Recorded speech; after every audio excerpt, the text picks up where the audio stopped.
In this video, let's take a look at the lock rigs for the 11 rack. Now, lock rigs are related to the Dread rig pack, so if you've seen that video, you'll probably understand the naming convention used for the lock rigs. Lock rigs are high gain, modern, grindy sounding presets. Now, when you download the lock rigs, first you'll of course download the zipped package, unzip that, you'll get this here. There's 576 distinct amp cab settings, 1,152 actual rigs if you include the mono versions. So we'll take a look in here. We'll see all of the regular or stereo rigs right here. There are also included effect presets. And then here are all of the mono rigs. Now, all the mono rigs have the same settings as the stereo rigs. They're just mono. And of course, you could change the path yourself to mono if you wanted, simply by clicking this icon here under the volume tab. So if I click that, now it's mono. If I click it again, we're back to stereo. You can also do this from the 11 rack itself by going to edit back, scrolling to the end of the chain, and then choose mono or stereo. But you don't have to do that yourself. You can simply load up the rig pack that you prefer to work in. Either the mono rigs here, you'll see they're all mono. We'll see there's a dash separating these, meaning they're mono, or the normal or stereo rig packs where there's an equal sign, meaning they're a stereo output.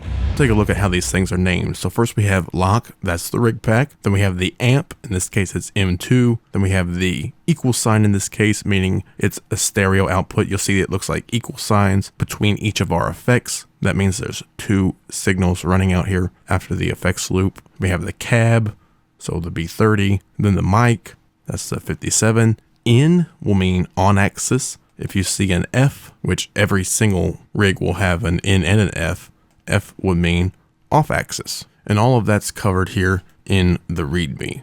So here's the legend, here's all the amp initials, so you know exactly what amp is being used. Then all the cab initials, the microphone initials, every single microphone in both on and off axis is used on each amp and cabinet combination. And then you can tell whether they're mono or stereo by a dash or an equal sign. So we'll go up here and grab the stereo version of this rig. And if I play the stereo version, you know, a nice wide sound.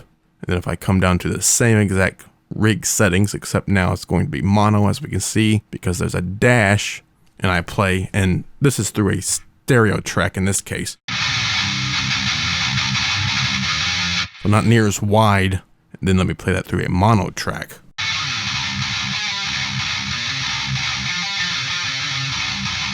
Okay, so you may ask, you know, why choose a mono rig just because you're playing through a mono track? Of course, you could just go up here and for your input, simply choose 11L or 11R, you know, because it's a mono track, and you can do that while you're using a stereo rig or a mono rig. But there's actually a bit of difference in the sound, even when you're double tracking your guitars, you know, left and right, between whether or not you use a stereo rig or a mono rig. Because if you're using a mono rig, then two signals are not getting sent out to like the chorus and the flanger, you know. So there's a bit of difference in the sound here. And I'm not saying you have to use a mono rig on a mono track. I usually don't. But, you know, if you usually play mono rigs, you've got the option. Simply load up the mono version of that rig pack, which is very easy to do. You just navigate to the mono folder and load up the mono version of your selected rig pack. Now, there are two different versions of the M2 and MDR, or Mark II and Method Rectifier rigs. There's the original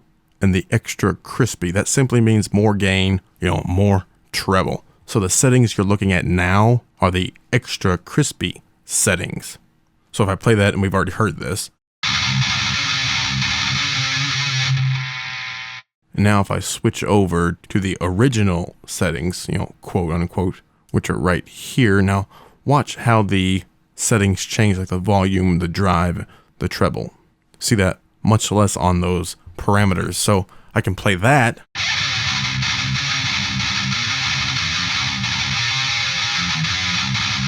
So they're still grindy, you know, still wide, just not quite as, you know, grindy as the extra crispy version. Now on to how the rigs are laid out. Each rig is laid out exactly the same, with a green overdrive, parametric EQ, multi-chorus, flanger, delay, and reverb. The delay is off by default. And all of these settings are included in this effect preset folder that comes with the download. Except for this green overdrive. For the M2, the MDR, the XC, SLO, and SOD, I'm using settings from the Dread Rig Pack. And then for the JCM, the Modern 800, and the Modern OD, I'm using some new settings. So there's only 3 settings in this folder here. If you want the other settings, download the Dread Rig Pack. For the parametric EQ, there are 3 settings. Every rig will be set on number 1 by default, but you can choose the other ones. You can also choose some of the Dread ones if you want. But number 2 simply switches the center frequency up a little higher, so it's emphasizing a different area in the low end.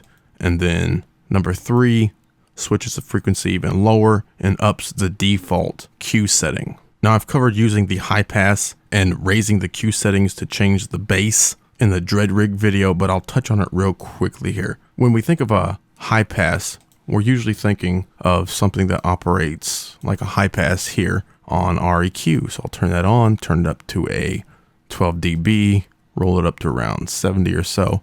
And that's about what you would expect to happen. But with the 11 rack, if you raise the Q setting, it acts a little bit more like this. Let me show you here. Make sure this is on, pull that down. So on the 11 rack, if you put the Q around 0.7, you get a curve that looks more like this. Actually, more like this. But on the 11 rack, when you start to turn up the Q, something like this here starts to happen. Look, as I turn the Q up, look how I start getting this sort of resonant peak in the low end that centers around my main frequency. You see that? So that's sort of a graphical representation of what happens. So we'll take a listen to it real quick. I'll pop up the frequency analyzers so you can actually see this happening. So we'll switch to a rig like the SOD here with a nice big diaphragm microphone. We can see now the Q settings on 4.6. So listen to the low end on this.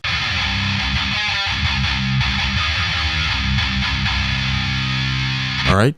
And again, the high pass filter is on, but let me turn this down to around 0.7 and now take a listen and look at the frequency analyzer. All right. So that's more of what you'd expect a high pass filter to do. And that's actually probably not a bad sound for recording with, because you don't need that much low end when you're recording, simply because the actual bass guitar will pick up those frequencies. But when you're just playing, it's nice to have that sort of surrounded feel, right? So now I'll start turning up the Q while I'm playing, and I'm going to turn it up extremely high.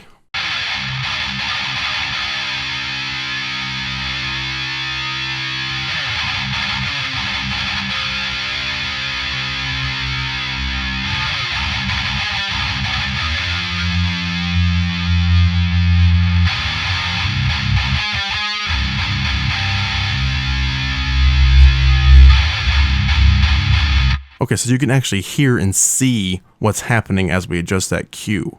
Okay, so just keep in mind you can adjust the low end with this Q setting, and each rig has a different Q setting. You can also, of course, adjust the low end by using the bass knob, obviously. So for example, you may like the sound of the bass that the amp puts out, so you can raise that way up high and then lower the Q setting here a bit.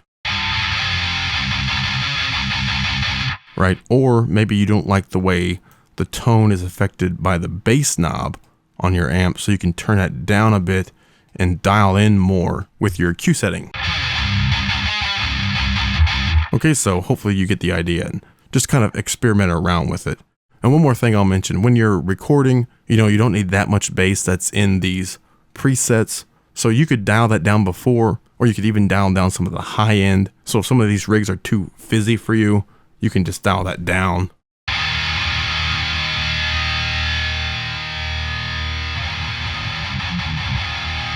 Using this gain knob here, or of course by using treble or presence. Or you can, leave the rig about like it is and then simply put an EQ on your guitar tracks and then turn on your high pass and low pass filters. Then dial those in, sort of pull out some fizz, pull out some bass.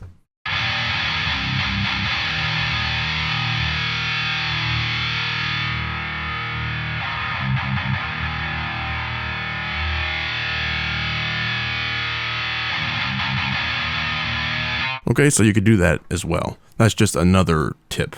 All right, so we've looked at the parametric EQ. Now we'll look at the multi-chorus. As in other rig packs, I've already mentioned the multi-chorus just adds width, that great wide sound. And there will be 3 presets included in the effect preset folder. So you have 103, that simply means 100 width and 3 voices. You have the number 2, that's going to be the setting on each rig. Okay, and if you want something even wider, you can switch to the 106 open. What that does is changes the low cut. It takes it all the way down to 20 hertz, which makes a even wider sound than, cutting off some of that low end.